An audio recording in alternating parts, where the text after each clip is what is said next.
What's up, fight fans? This is Andrew here to do another boxing analysis. This analysis will be between Erislandy Lara and Paul Williams. This is the post-fight. Man, let me get straight to it. Paul Williams retired. You have over, I don't know, $3 or $4 million saved up. Man, you need to just retire and enjoy with your kids and your family. It's not right for your kids and family to see you sit there get hit with repeated overhand lefts and right hooks. That's all you saw all night from Erislandy Lara in the southpaw stance. And he's a Cuban amateur champion, won over 300 amateur fights in the Pan American Games and in the Olympics. This dude is legit to the extreme.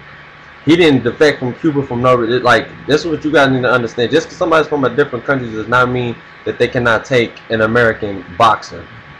You know, look at Joe Calzaghe, for instance. When he fought Roy Jones, that's when Roy Jones over the hill right there. Because Roy Jones is either, to me, he's either over the hill or he just threw that fight in Joe Calzaghe fight. Because he knocked him down.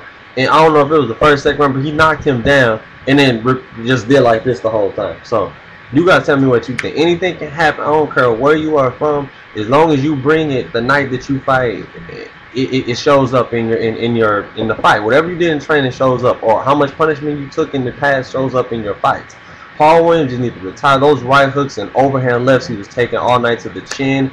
This area right here, the tissues just were so swollen in his face. And right here was just horrible. Like man, it was just horrible. Like that's not boxing. Boxing is not about taking a whole lot of punishment. And Paul Williams, in his eyes, feels that he couldn't have done anything different in Sergio Martinez fight. You could have just put your hands up. Your right hand was so low. His right hand was at his waist. So anybody can hit you with an overhand left if they're in the southpaw stance as well as yourself. I just think that was really, really sad that Paul Williams had that mentality that he's gonna have 2 more fights and it'll be the end. You shouldn't have any more fights. You have enough money. Go sit down. Sit down. And just put up. You know, put up the gloves. Like, put them up. Erislandy Lara, you have a promising career. I saw the side of his face looked like an alien was growing in the side of it. I mean, it was bulging, man. It was fucking nuts. I mean, but anyway, Erislandy Lara, great performance. A lot of good jabs. I think he did okay to the body. He should have did more body work, but hey, you know, it is what it is. He was having success with the overhand left. He said he studied from the Sergio Martinez fight. And, I mean, he was cracking him. Paul Williams just still has a chin, and he just has that warrior mentality that he'll never give up, you know. But, I mean, a 6'4" person fighting like a 5'7" or 6" Mexican guy, or 5'10" or 11, like Antonio Margarita, you're too tall for that. You need to learn how to box. Be like Klitschko. Stand up really tall and throw a lot of jabs. You want to throw a lot of punches? Throw a lot of jabs. You have a 78-inch reach advantage. That's what they said tonight. Like, are you serious? Even Max Kellerman and all them.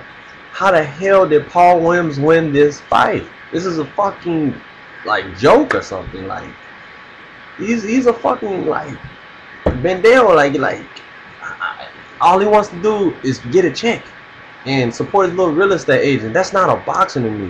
If you want to fight, go to the UFC and fight. That's what that shit is for. Only person that's a beast mode karate master is Anderson and Spider Silva. And that you want to go be just a fighter, there's a whole bunch of just fighters there. Go fight there. This is boxing. You move your head. You use good jabs like you're supposed to in boxing. Use good footwork. And just overall reflex. Reflex are a big part of every single sport. I don't care if it's basketball, I don't care if it's football, baseball. You have to have reflexes if you want to perform the right way. And Paul Williams just didn't have, he even said it. I was lazy. I didn't really want to move my hand. Well, that's the tell of the tape. And I'm just here to say, man, it's sad for boxing when you have fucked up judges on the fucking East Coast. The same fucking judge that gave the Lucas Matisse fight away to Zab Judah and took his undefeated streak away, and he works hard. All them Argentinian guys, they work very hard, and they deserve everything that they get.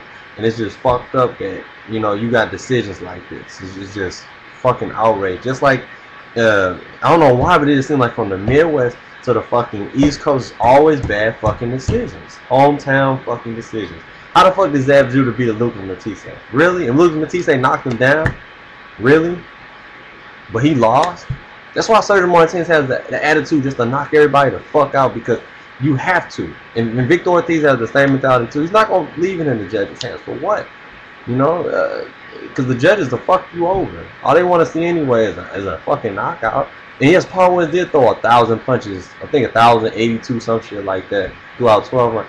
That don't mean shit to me if you can't land 200 punches. One thing about Manny, and people can hate on him and say whatever, he throws 1,000 to 800 punches every single fight, right? And this dude averages, it's crazy, 375 punches landed on the person throughout 12 rounds. That's what's impressive. That's what's like, wow. And those are, most of them are power punches, because Manny always lunges himself. When Paul Williams lunges, he's very off balance. And that's why he got caught so many times coming in with Lara and his superior angles and head movement they were using throughout the fight. Now, could Lara done more and thrown more and got him out of there like Roy Jones said in the middle of the yes. But Lara had a big fat ass alien, as I call it, sitting on the side of his head, so he didn't want to take too many risks, which makes sense. And he said he wanted a rematch. You know, he's not that mad over his undefeated streak, and he's just really ready to get back in there and box. Good night otherwise for all the Filipinos out there.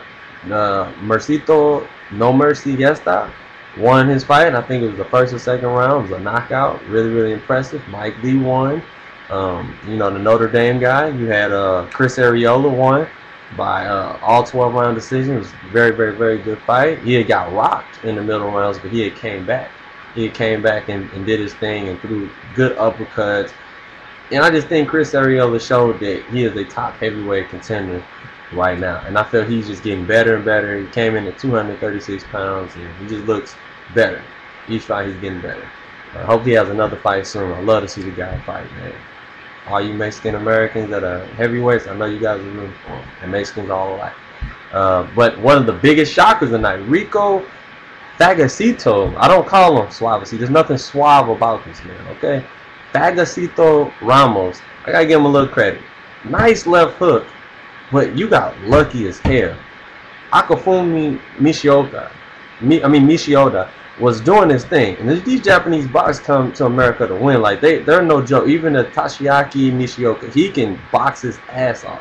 And if you ever fought him, you would get, to me, knocked the fuck out. What you did today was good because of the knock. I'm rated good at your performance.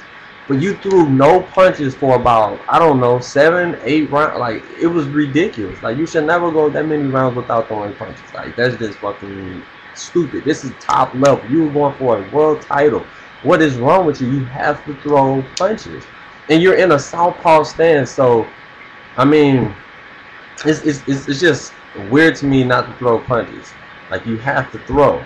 And you do all this grunting and holding and shit, like quit grunting and holding and running away from your opponent and fucking box. You ain't throw jab. Like, part of boxing is jabbing, people. You have to jab. Quit being scary. Throw your jab. Throw body shots to slow him down if he was putting too much pressure on you, which that's what it looked like by Shimoda. But anyway, Shimoda, good hard fought effort. I know you got knocked out with that left hook, but I mean, hey, shit happens, and this is boxing. This is just how it is.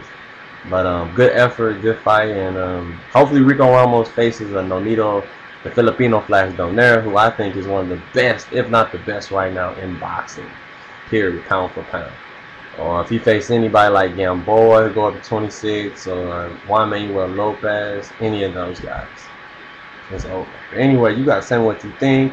This was the fight between Erislandy Lara versus Paul Williams. And Paul Williams, somehow, some way, the heavens opened up for him, and somehow he won. Somehow he just had the benefit of the doubt from throwing 1,000 punches, even though Lara repeatedly landed right hooks and overhand lefts to the chin and eye area and temple area of Paul Williams. Anyway, this was a good night of boxing, and you guys tell me what you think. Alright, this is Ant Report.